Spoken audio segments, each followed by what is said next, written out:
This is a story about a blonde, a good-looking blonde. A young midshipman, we'll call him Charlie, who would very much like to know the blonde better, much better. And another young man, let's call him Jack, who also prefers this particular blonde. Whom does the blonde prefer?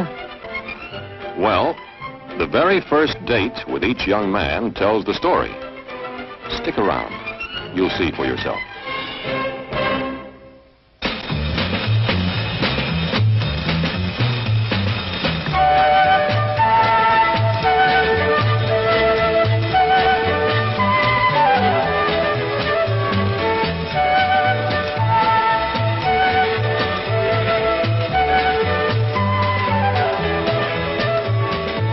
When Charlie gets an invitation to dinner from an officer and his wife, he figures this is just the chance he's been waiting for to impress that blonde. No competition around, and he can be the life of the party. So, he gives her a break. A date with Charlie. What else?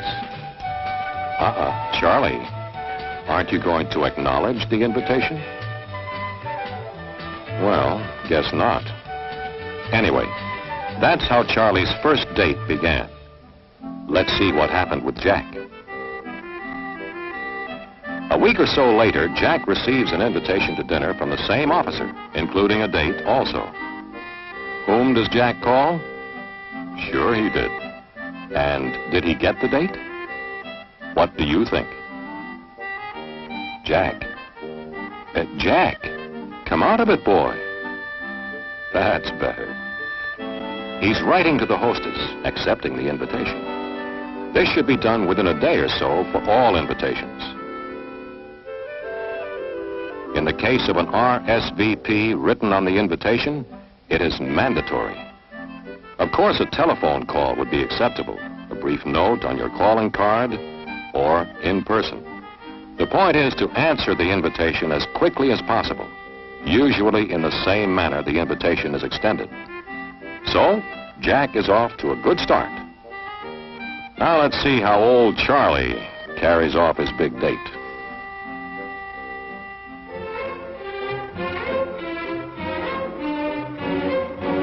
Nice going, Charlie. You beat 'em all sitting down. New record, I bet, even for you. Ah, look at that. What a conversationalist. This boy can really hold people's attention. If talking can do it, he's sure got a head start in winning the young lady's affections. They do look good. Attaboy, get a good supply. They might not last. Besides, every hostess likes to see somebody really enjoy her food. Finger licking good. This boy has a nice homey touch, doesn't he? Hey, Charlie, your hostess, the host, aren't you going to talk to them at all? That's better. Get that conversation going again. The finer points of football? There you are. The girls will enjoy that subject, particularly when you tell them your theory about Army winning the next game. Charlie seems to be a real hit, doesn't he? Well, a polite host and hostess, or even a date for that matter, always appear to enjoy themselves. Let's stop right here. Before we go on to dinner, let's see how things went with Jack. Gives the hostess a chance to shake hands with the young lady first. Waits for hostess to offer her hand to him. Waits for ladies and more senior officer to be seated. Very good. Very good.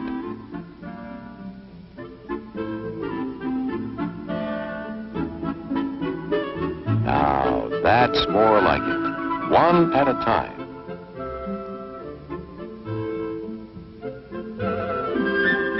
And if you want to compliment your hostess on the good hors d'oeuvre, do so.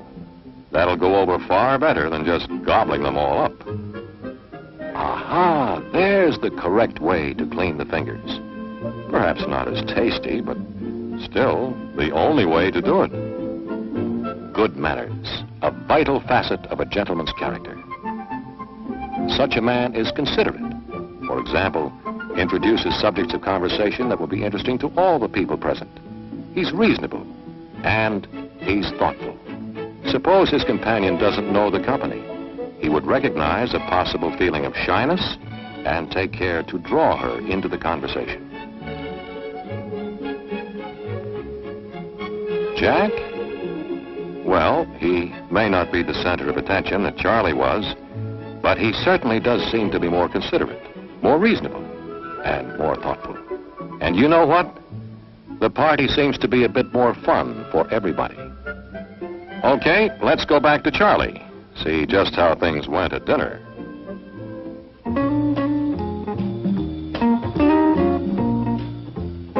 Nice going, Charlie. You beat him sitting down again. It must take a lot of practice to be that fast. That's very cute. And it'll keep your tie clean, too, in case you have a leaky spoon.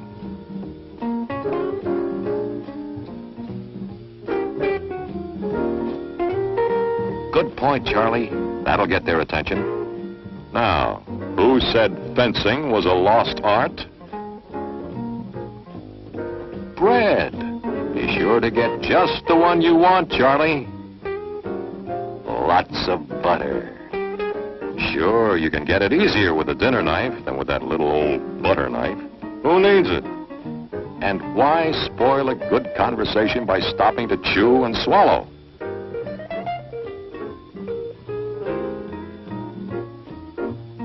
Back to that football game, huh? Well, the girls wouldn't be interested anyway, so why bore them?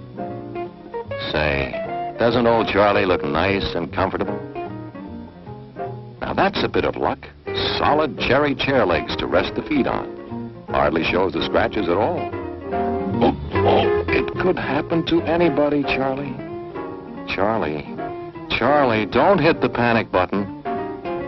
Let her take care of it, Charles. Charlie, the other people would like to go back to their eating. Knock it off. Charlie, stop it!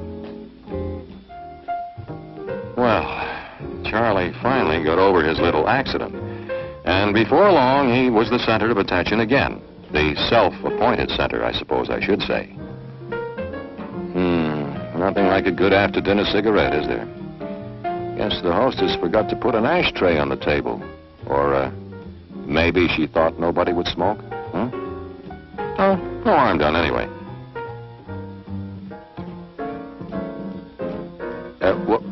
Why, Charlie. Now, where's he going? You suppose he's leaving so soon? Well, I guess so. But, why not? Dinner is over. And if he leaves early, it's a chance to be alone with the young lady. Okay, that's how dinner went with Charlie. Now let's see how it goes with Jack. He helps the hostess with her chair, while Lieutenant Rand assists the young lady. At a larger seating, you would assist the lady on your right. The napkin in your lap, unless under the age of 10. Who begins eating first? The hostess, of course.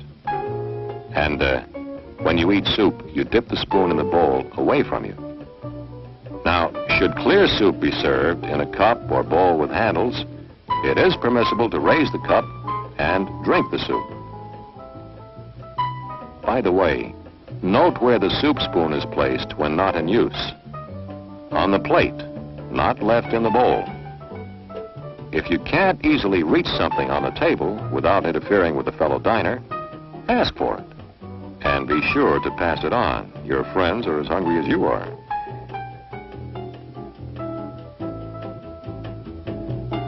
Bread and rolls are placed on the bread and butter plate. And butter is taken with the butter service knife, not your dinner knife or your own individual bread and butter knife. Bread and rolls are broken in half and then into smaller pieces. You butter each piece of bread before eating. Say, this Jack is really on the ball, isn't he? Looks as though they're all having fun. Maybe Jack's not the center of attention every minute, but he's a good listener, and he remembers to include all the people in his comments. Obviously, the subject is one that interests all four people without being too controversial. Jack looks relaxed, too, don't you think? As he should be, without slouching down on the table with his elbows, of course. And as the dinner moves on, he's right in there pitching with the manners. The serving fork and spoon are used just like other forks and spoons. Fork in left hand, spoon in right. Use the spoon to transfer the meat or vegetable to your plate, the fork to hold it in place.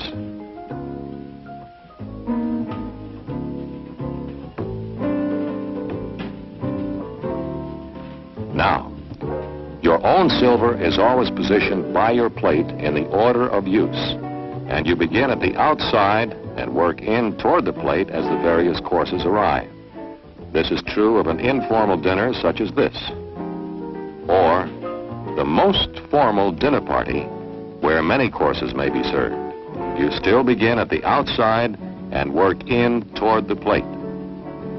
Another good rule is to observe which piece of silver your hostess uses and follow suit. One more point regarding the formal dinner. A finger bowl will be served following the dinner. Don't drink it. Simply dip your fingers in it. Then dry them with your napkin. I'm sure our friend would have no problems, because good manners are the same no matter what the occasion. Okay, check the way the knife is held.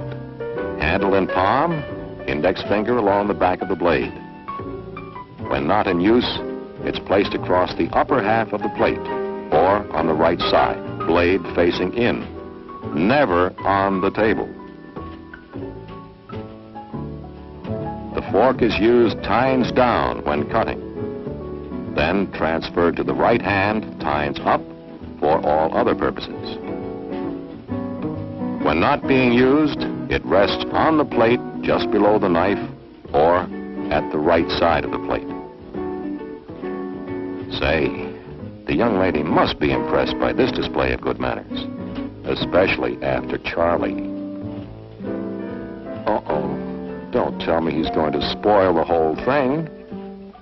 No, don't believe he is. A simple apology, and any assistance you can give is all that's required or expected. Here's an excellent example of two other basic ingredients of being a gentleman, or lady for that matter. From the hostess, kindness, an understanding that accidents will happen, an earnest desire to set a guest at ease. From Jack, a sense of humor, the ability to be generous with others, and with himself if he makes the mistake. When it is time to leave the table, the hostess indicates saying, of course, each gentleman assists the lady to his right as when being seated. Time to go home? No, not quite, no matter how interesting your date may be. It is polite and enjoyable to spend a few minutes chatting with your host and hostess.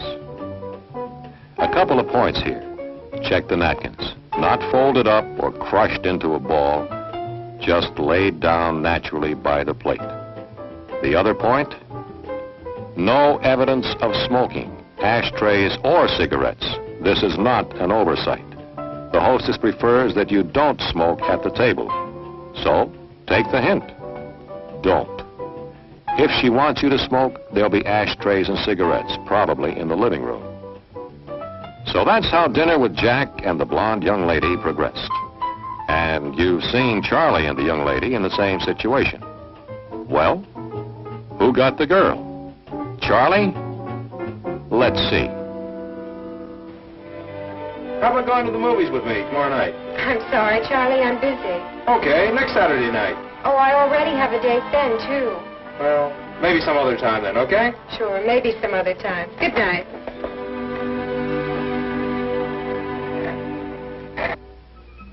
Jack?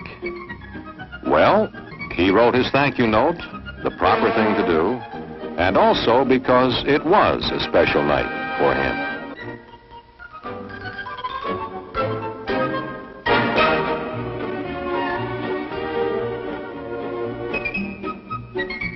Why did Jack get the girl?